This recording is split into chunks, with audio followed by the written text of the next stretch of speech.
Alright, I don't want to keep you in suspense. You've made your choices and submitted your instructions to the crew. Don't worry, they know what they're doing. They were just as excited about this shot as you are. Now, let's hear the results from the people who work in the trenches. After all is said and done, you should trust them to let you know how effective your decisions were. Let's start with Miguel. He's our lead animator, sometimes the only animator. He had the task of working with the previous supervisor and hammering out a working VFX pre-visualization clip. The point of pre-visualization is to test our ideas before we get started to see if they can work. It's the movie before the movie, using rough models, textures, and photos to approximate what the shot will look like. And this isn't an ordinary previs cut either. In addition to roughly outlining the motions and positions of key elements, a VFX previs also simulates the intended visual effects for those elements. The key is accuracy. Miguel took detailed measurements of what we knew about our shot and used those to figure out what we didn't yet know. We already knew how much green and blue screen material we had to work with. We knew the height of the actresses and the dimensions of the floorboard panels. We needed full coverage behind all actors and equipment, but we didn't know if what we had was enough through the entire camera motion. We also needed to see if we could recreate the lighting of shooting day. We wanted to make the shoot outdoors to get lighting for free. A dawn or cloudy day shoot would give us soft shadows and even lighting. It was too late in the production to schedule an indoor studio, plus the late production time was putting more of a strain on the studio's already stretched budget. So Miguel went to the proposed site of the shoot, an outdoor basketball court, and did a complete survey of the area. He took photos and created a panorama of the site. He made notes of the sun angle at sunrise and how shadows fell across the basketball court. He brought all this data back and built a virtual basketball court in 3D software. Miguel then built virtual models of all the equipment that we were planning on using for the shot, including the frames that hold the colored screens, the camera dolly and track, the wooden platform that the talent rides on, the floorboards, and the colored partition that blocks the platform from view until the right moment. Miguel then took some practice footage of our actresses as they were roughing out the movements and getting the timing right. Miguel made some crude 3D models of the actresses and roughly matched their movements, and inserted them into his virtual set. He then worked out the camera movement along the dolly track. He and the director found a good angle and good timing for all the movements. From here, the crew was able to figure out what we still needed. As it turned out, we still needed to arrange more colored material to cover everybody for the entire shot. We were able to figure out how many floor panels to buy, how much shade we were going to need, and how big to make our platform partition for hiding the rolling platform. We took it a step further and used this previs render to test our ideas of how to create the effects. We took the render and put it through our chroma keyer, checking to see how the matte might look. We analyzed the virtual camera's motion with MatchMove software and produced a new camera for it in our 3D software.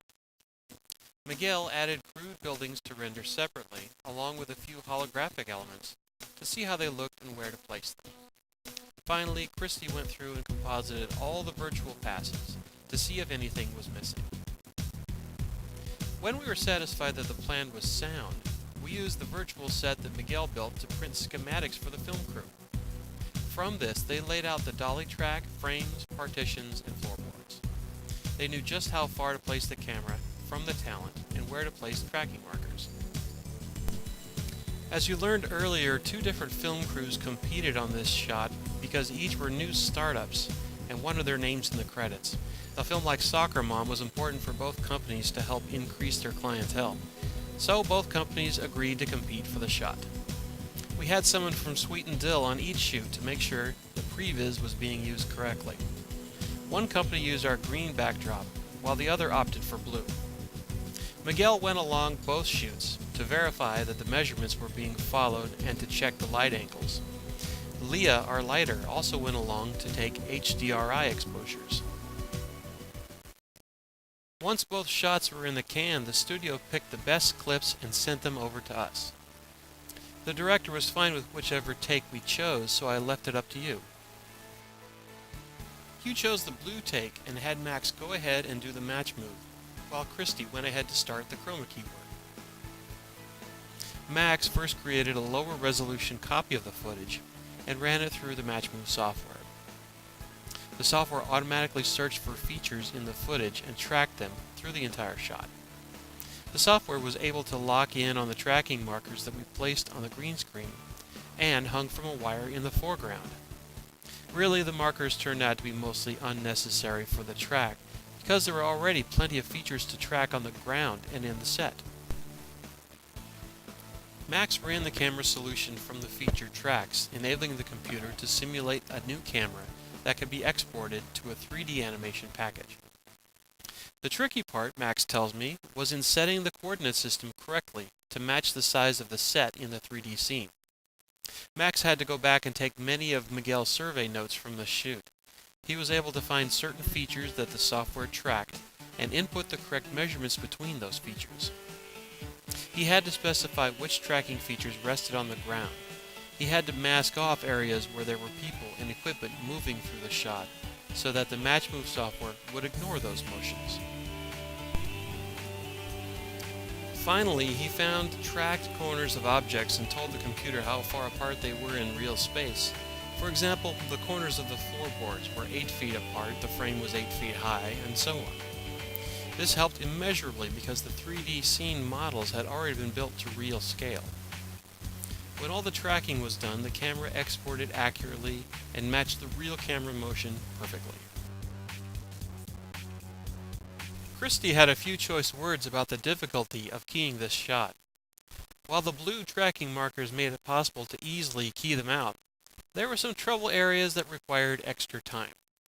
The bench area was the real stickler. There was a wrinkled area where the blue material was pinched and caused all sorts of problems. Both Christy and Max had to spend time rotoscoping out those wrinkles. Once that was done, Christy began a comprehensive 2-part removal process. The first part was to establish a hard edge key, where the main shapes are solid, but many of the fine details are lost. The second part was a softer key, where outlines contain much more detail, but some areas of color still show up a bit. She combined these two mats into a clean hybrid that had crisp edges in most places, but softer details were needed.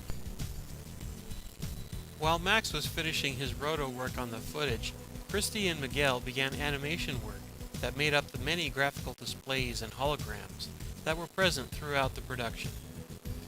Christy did the 2D motion graphics, while Miguel animated the holographic shapes.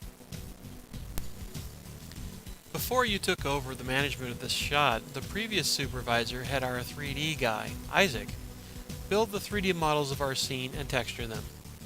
This included 15 building designs for the far background, a closer mid-ground building to show greater depth, a complex platform landing in the foreground that our actresses appear to be standing on, and a floating tram that our actress appears to ride. Isaac also built various shapes for mapping holographic images and animations onto. Miguel did the animation work for the floating tram and made it appear that our actress was riding on it. He didn't have access to any object tracking software, so he had to work out the animation by hand. Luckily, the motion of the camera was locked off at the point where the tram comes floating into the scene. Even so, the motion of the real tram was tricky. Miguel had the challenge of bringing in a 3D tram that floats in from screen left, slides in behind Casey, allows her to climb onto it, and float away with her on it. The real asset was a little cart with wheels on it that was pulled into the shot with colored weed trimmer line. The cart was pulled in at the right moment from behind a colored partition near the right side of the bench. The tram was concealed until a crew hand could pull the tram out from hiding and let the actress board it. The crew hand could then pull the cart with Casey all the way out of the shot. Leah and Miguel scouted for good locations to shoot footage for our storefront for the Telecorp building. The director wanted more elements from real life to help sell the illusion. The footage would be mapped onto one of the walls of the building to simulate a real storefront. To simplify matters, Miguel went out at night and shot footage of different storefronts with people in the windows. The night shooting helped eliminate reflections from the outside. It was actually more difficult than it may seem to get 42 seconds of footage in a parking lot without a car passing in front of the camera. Continuing the use of live-action elements to add realism to our shot, the crew began work on the distant trams.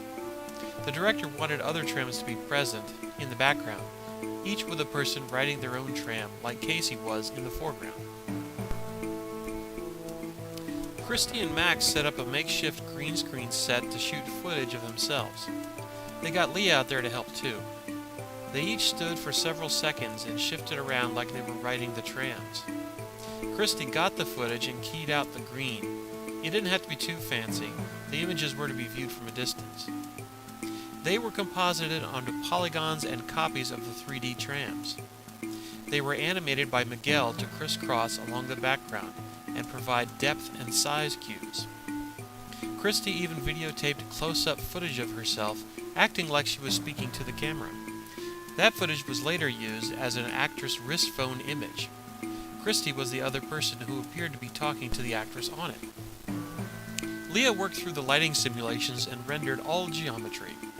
This took quite a while. She took your choices for global illumination and shadow type, and rendered dozens of passes. She produced diffuse, specular, shadow, reflection, and occlusion passes for the railings, the recycler, the tram, the service pads, the telecork building, and the distant trams. To simulate the lighting, she took note of Miguel's light angle notes from the video shoot, and added a distant light to simulate it. She used her light probe exposures and created an HDRI image to simulate the bounce light in the scene. Overall, the director was pleased with our work. We were able to pull off his artistic vision, and your choices made that possible. Not only did Sweet and Dill Pixels provide deliverables on time and under budget, but we also helped keep our reputation for quality intact. I think you did yourself proud as visual effects supervisor. There's definitely a future for you here with the company. But we'll talk about that later. Right now, I need you to report bright and early tomorrow. We've got a meeting to talk about a bid for a new movie, and I want you there as our new visual effects supervisor.